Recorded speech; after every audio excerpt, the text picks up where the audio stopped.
Assalamualaikum warahmatullahi wabarakatuh. Perkenalkan, saya Vega Septiana Putri. Saya akan memaparkan hasil penelitian saya dengan judul Pengaruh suhu terhadap proses adsorpsi free fatty acid pada crude palm oil menggunakan adsorben silika dari abu sekam padi. Sebelumnya saya ucapkan terima kasih kepada dosen pembimbing saya, Pak Syarul Hairi SSI MN, dan Ibu Eva Pramuni Oktaviani Sitanggang STMN, serta dosen penguji saya, Ibu Rinjani Rati Rakasiwi STMT, dan Ibu Wivina Dia Ivontianti SSI MN. Produksi CPO di Indonesia mengalami peningkatan setiap tahunnya, seperti yang ditunjukkan dari data Direktorat Jenderal Perkebunan.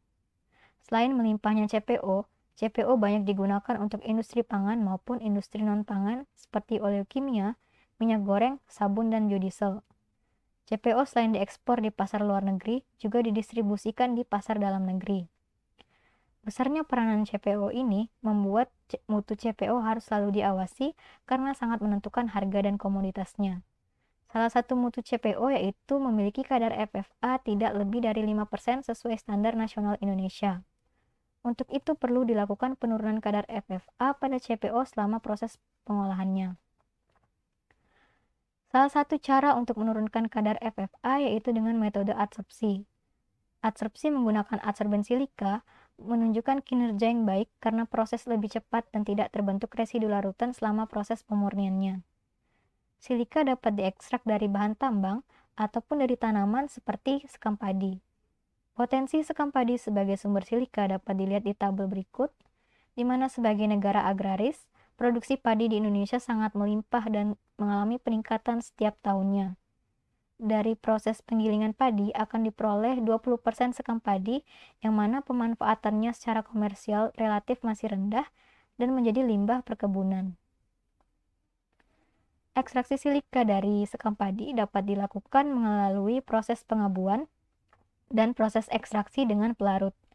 Dari proses pengabuan ini akan diperoleh abu sekam padi yang mengandung 86 hingga 97% silika.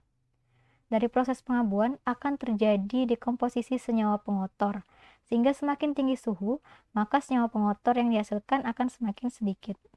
Untuk itu perlu diketahui suhu pengabuan yang lebih baik terhadap kemurnian silika. Abu sekam padi yang dihasilkan dari proses pengabuan kemudian diekstraksi dengan pelarut basa NaOH berdasarkan tingginya kelarutan silika amorf dalam larutan basa.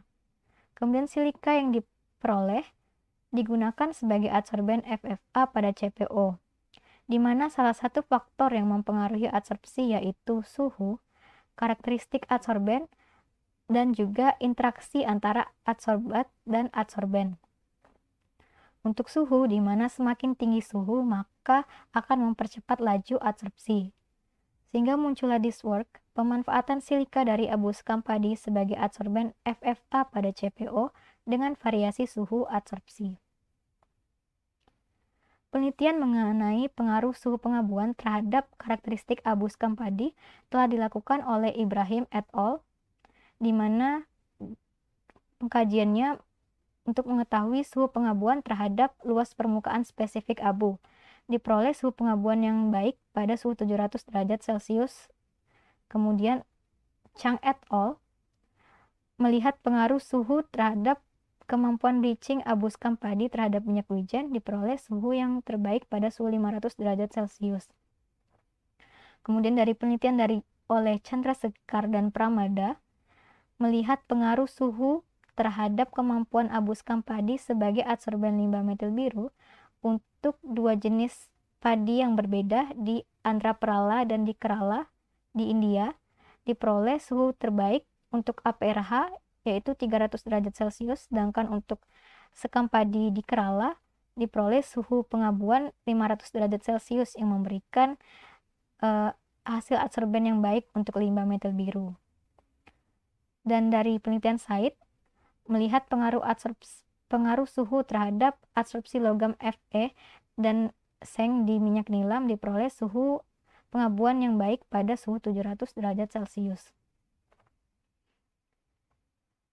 Penelitian mengenai proses ekstraksi silika menggunakan pelarut telah dilakukan oleh Agung dengan menggunakan pelarut KOH dengan konsentrasi 5, 10, dan 15% berat pada abu sekam padi diperoleh konsentrasi KOH 10% yang memberikan hasil silika yang lebih banyak, yaitu sebanyak 50,49%.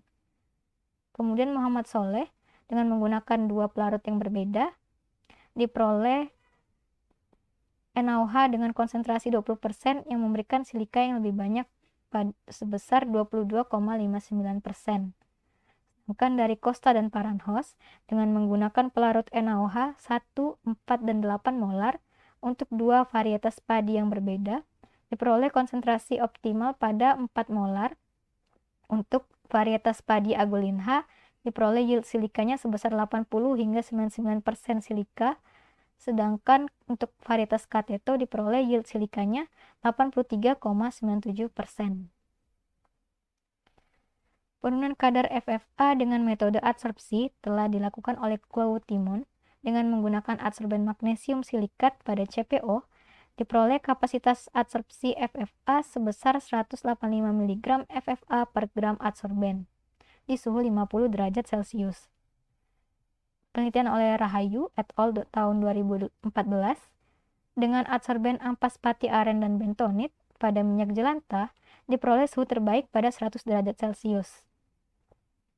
Sedangkan Adani untuk adsorben zeolit diperoleh suhu terbaik pada suhu 70 derajat Celcius. Kemudian dari Miyashiro et al. Dengan adsorben bentonit dan ampas tebu diperoleh suhu optimal pada 25 derajat Celcius. Untuk bentonit penurunan kadar FFA-nya 51% dan untuk ampas tebu penurunan FFA-nya sebesar 58%.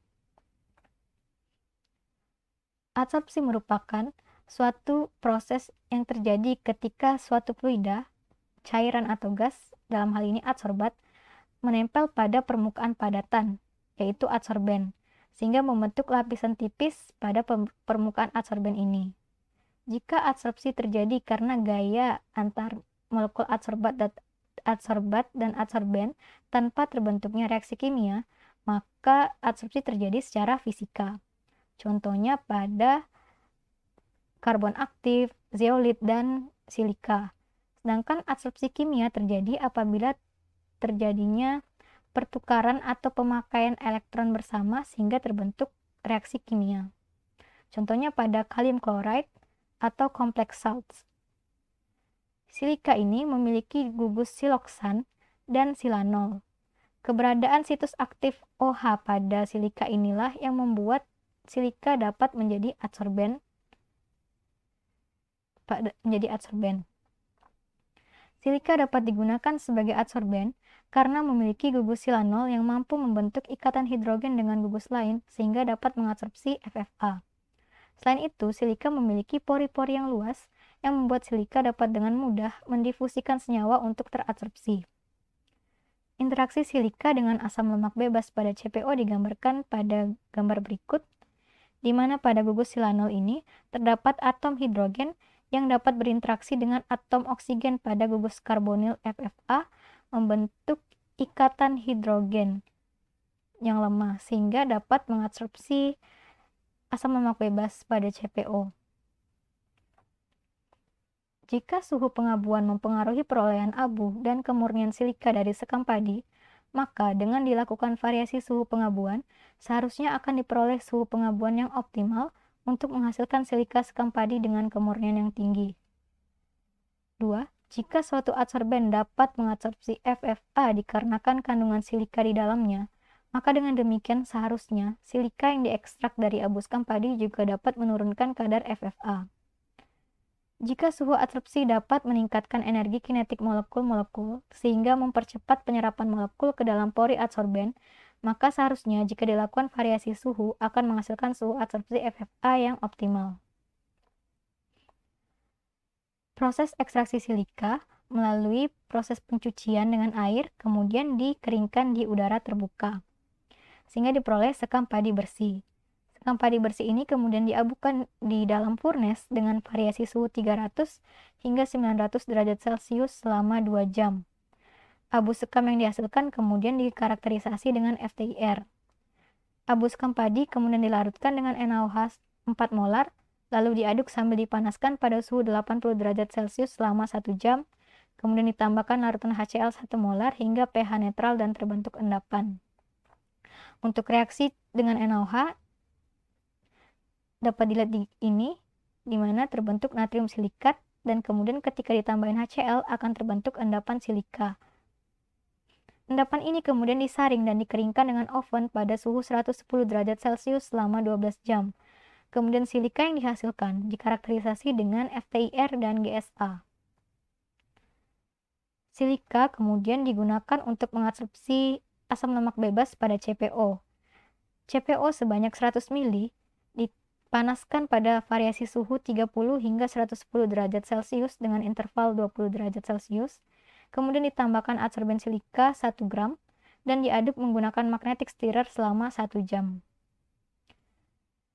CPO yang telah mengalami proses adsorpsi kemudian dianalisis penurunan kadar FFA-nya dengan cara titrasi sesuai standar SNI 012901-2006, di mana CPO sebanyak 5 gram ditambahkan pelarut etanol 50 ml dan ditambahkan indikator PP 1-2 tetes dan dititrasi dengan NaOH 0,1 molar.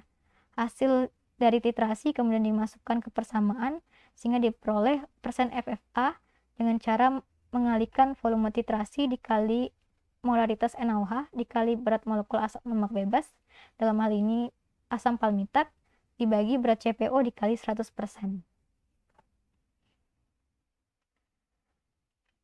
Sekam padi yang telah diperoleh dari hasil penggilingan kemudian dilakukan preparasi terlebih dahulu sebelum dilakukan proses pengabuan. Preparasi sekam padi terdiri dari pencucian dan pengeringan. Pencucian dilakukan di air mengalir yang bertujuan untuk menghilangkan pengotor yang masih menempel pada sekam padi, seperti pasir, lumpur. Kemudian sekam padi yang sudah dicuci ini dikeringkan di bawah sinar matahari untuk mengurangi kandungan airnya, sehingga mempermudah proses pengabuan.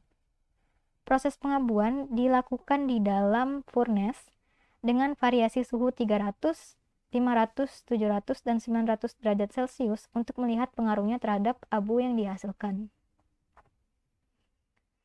Dari hasil penelitian yang telah dilakukan, diketahui suhu pengabuan ini mempengaruhi perubahan fisik sekam padi maupun penurunan massa sekam padi yang terjadi. Pada gambar sekam padi ini tanpa proses pengabuan masih menunjukkan warna asli dari sekam. Kemudian pada abu sekam padi suhu 300 derajat Celcius dihasilkan abu sekam padi berwarna hitam dengan massa sisa sekam padi sebanyak 60,2% atau penurunan massa atau senyawa pengotor yang terdekomposisi sebanyak 39,8%. Warna hitam ini menunjukkan bahwa sekam padi belum sepenuhnya menjadi abu dan masih banyak mengandung pengotor berupa karbon. Ketika sekam padi dipanaskan dari suhu ruang ke suhu 300 derajat Celcius, terjadi dekomposisi senyawa organik pada sekam seperti selulosa, hemiselulosa yang membentuk karbon. Hal inilah yang memunculkan warna hitam. Pada suhu 300 ini masih belum mampu mendekomposisi karbon karena untuk mendekomposisi seluruhnya membutuhkan waktu yang lebih lama. Hasil abu yang menunjukkan warna putih mulai terlihat pada pengabuan 500 derajat Celcius hingga 900 derajat Celcius. Dapat dilihat dari penurunan massanya, terjadi penurunan massa yang signifikan pada suhu 500 derajat Celcius dan mulai konstan hingga suhu 900 derajat Celcius. Hal ini menandakan dekomposisi senyawa pengotor sudah terjadi.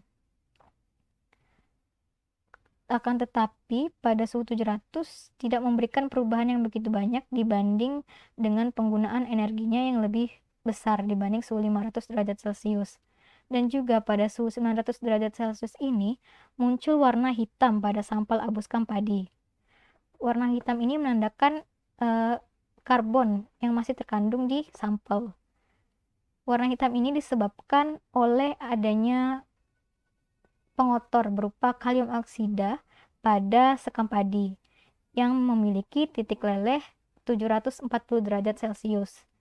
Jadi saat suhu pengabuan ini mencapai titik leleh dari K2O, menyebabkan pelelehan K2O di permukaan yang menghalangi karbon untuk terdekomposisi. Karena itulah muncul warna hitam pada sampel di 900 derajat Celcius ini.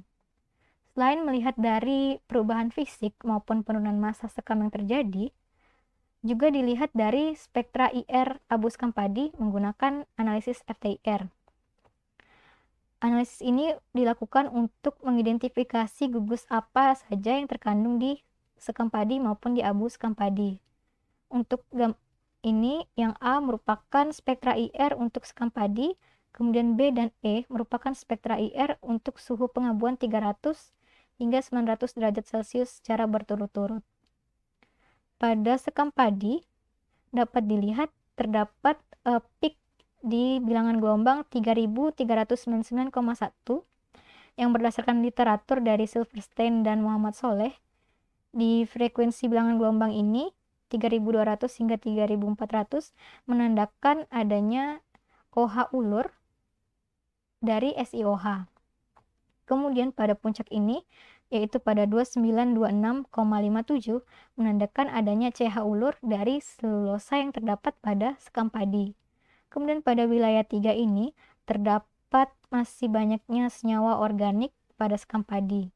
Dan juga pada wilayah sidik jari menunjukkan penyerapan yang sesuai dengan siloxan atau SiO. Saat sekam padi diabukan pada suhu 300 derajat Celcius, terjadi pengurangan puncak penyerapan di wilayah ini yang menandakan selulosa sudah terdekomposisi. Dan juga terjadi pengurangan pik pengotor, akan tetapi masih banyak bila jika dibandingkan pada suhu 500 dan 900 derajat Celcius. Hal ini senada dengan tampilannya yang masih berwarna hitam, karena masih banyak karbon di dalamnya. Pada suhu 500 dan 900 derajat Celcius, tampilannya berwarna putih, dan ini sesuai dengan FTIR-nya menunjukkan bahwa sudah terjadi dekomposisi senyawa organik, yaitu berkurangnya pik pengotor karbon di abu sekam padi ini. Dari hasil spektra IR diperoleh suhu pengabuan yang terbaik pada suhu 500 derajat Celcius karena berhasil mengurangi pengotor lebih banyak dibanding suhu pengabuan 300 derajat Celcius, dan juga pada suhu 700 derajat Celcius memberikan hasil yang mirip, namun penggunaan energinya jauh lebih besar, sedangkan hasilnya sama dengan yang didapat dari suhu 500 derajat Celcius.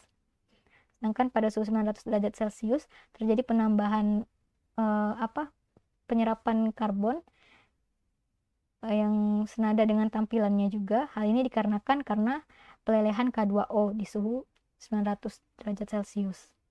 Sehingga dipilihlah suhu terbaik, yaitu pada suhu 500 derajat Celcius. Abu sekam padi yang diperoleh dari proses pengabuan ini kemudian dilanjutkan ekstraksi silika dengan pelarut. Ekstraksi ini menggunakan basa NaOH 4 molar yang didasarkan pada tingginya kelarutan silika amorf dalam suasana basa. Reaksinya dapat dilihat sebagai berikut, di mana silika pada abu sekam padi akan larut dalam NaOH, membentuk larutan natrium silikat. Campuran ini kemudian akan dipisahkan dengan penyaringan vakum sehingga diperolehlah filtrat berupa natrium silikat yang berwarna ini seperti pada gambar 8, dan kemudian residunya merupakan pengotor yang tidak larut. Natrium silikat ini kemudian diendapkan dengan menambahkan HCl 1 molar hingga pH netral, di mana akan terbentuk endapan silika saat pH ini netral. Jadi dari natrium silikat ditambahkan HCl akan diperoleh endapan silika dan juga NaCl dan H2O. Penambahan HCl ini ditambahkan sedikit demi sedikit hingga terbentuk endapan. Endapan inilah ini yang terbentuk dua fasa ini merupakan endapan silika dan juga larutan NaCl dan H2O. Kemudian dilakukan penyaringan dan pencucian untuk memisahkannya dari NaCl dan H2O ini. Endapan yang diperoleh kemudian dikeringkan dan digerus sehingga diperolehlah silika bubuk seperti pada gambar 11. Dari hasil ekstraksi silika ini diperoleh massa silikanya sebesar 24,1 gram dengan massa abu yaitu 25 gram, sehingga diperoleh yield silika sebesar 96,4%. Hal ini sesuai dengan literatur dari Houston, di mana kandungan silika pada abu skampadi sebanyak 86 hingga 97%. Silika yang dihasilkan kemudian dikarakterisasi lagi menggunakan FTIR untuk mengidentifikasi senyawa gugus apa saja yang terdapat pada silika skampadi. Dari hasil ini diperoleh pada silika hanya menyisakan silika di dalamnya yang ditandai dengan munculnya penyerapan di bilangan gelombang 3449,25 yang merupakan OH ulur dari acuan Silverstein dan Muhammad Soleh. Kemudian pada bilangan gelombang 1636,29 ini yaitu OH tekuk dari SiOH, kemudian di wilayah sidik jari merupakan SiO dari siloksan. Dan bedanya dari abu skampadi ini, pada abu skampadi masih terkandung pengotor berupa karbon. Jadi dari proses ekstraksi ini hanya menyisakan silika di dalamnya dan terjadi pengurangan senyawa pengotor. Selain dikarakterisasi dengan menggunakan FTIR, juga menggunakan gas sorption analyzer untuk mengetahui karakterisasi silika, yaitu seperti luas permukaan, volume pori, dan ukuran pori. Hal ini dikarenakan kemampuan adsorben silika dapat dijadikan sebagai adsorben FFA selain karena kandungan silikanya juga karena pori yang dimilikinya. Dari hasil ini dapat dilihat pola isoterm adsorpsi gas nitrogen pada permukaan silika, di mana penyerapan gas nitrogen pada tekanan relatif rendah ini mengalami peningkatan dan mulai konstan dan melonjak naik pada tekanan relatif mendekati 1. Hal ini menunjukkan pola isoterm adsorpsi tipe 1 yang menandakan material merupakan material mikropori yang memiliki pori kurang dari 2 nanometer.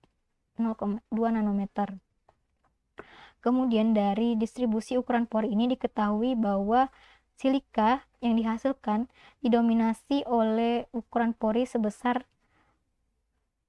13 Armstrong atau 1,3 nanometer. Dari hasil karakterisasi menggunakan GSA diperoleh luas permukaan silika sebesar 80,927 meter persegi per gram, volume pori 0,066 cc per gram, dan ukuran pori 13 Armstrong.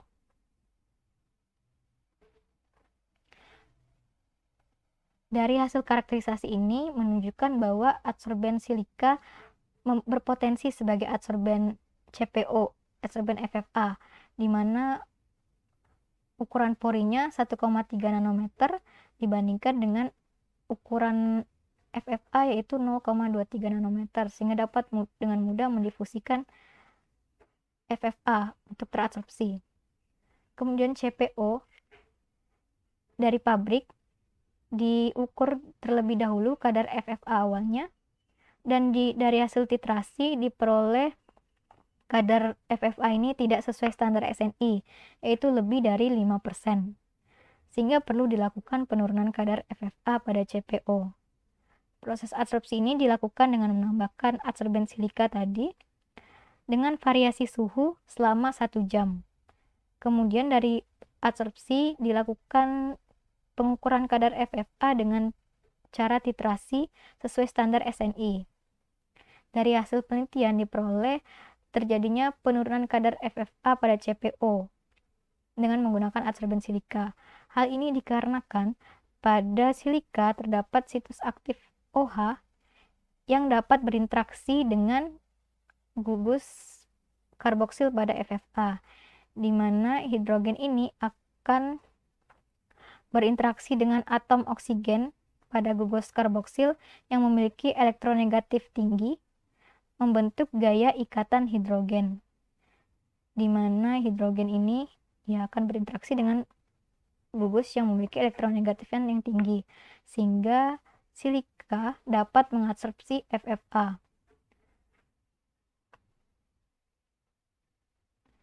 Kemudian dilakukan pengukuran kadar FFA setelah absorpsi dengan melihatnya pada berbagai variasi suhu. Dapat dilihat pada suhu absorpsi 30 derajat Celcius diperoleh penurunan FFA-nya sebesar 7,30%.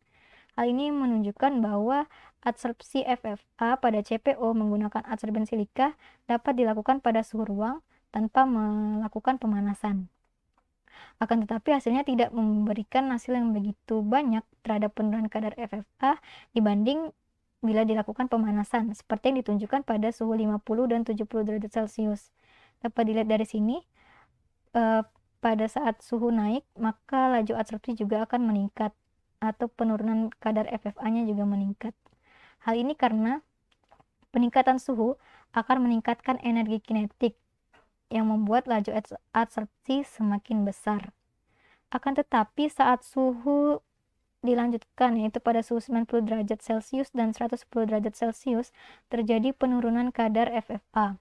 Hal ini karena peningkatan suhu yang terlalu tinggi menyebabkan energi kinetiknya terlalu cepat, membuat adsorbat yang sudah terabsorpsi di adsorben silika ini terlepas lagi, sehingga laju deabsorpsinya lebih besar. Mengingat pada adsorpsi fisika, interaksi antara adsorbat dan adsorben ini lemah, sehingga mudah terlepas kembali. Karena itu dari sini didapat hasil terbaik, yaitu pada suhu adsorpsi 70 derajat Celcius, di mana laju adsorpsinya lebih cepat, lebih besar dibanding laju deabsorpsinya.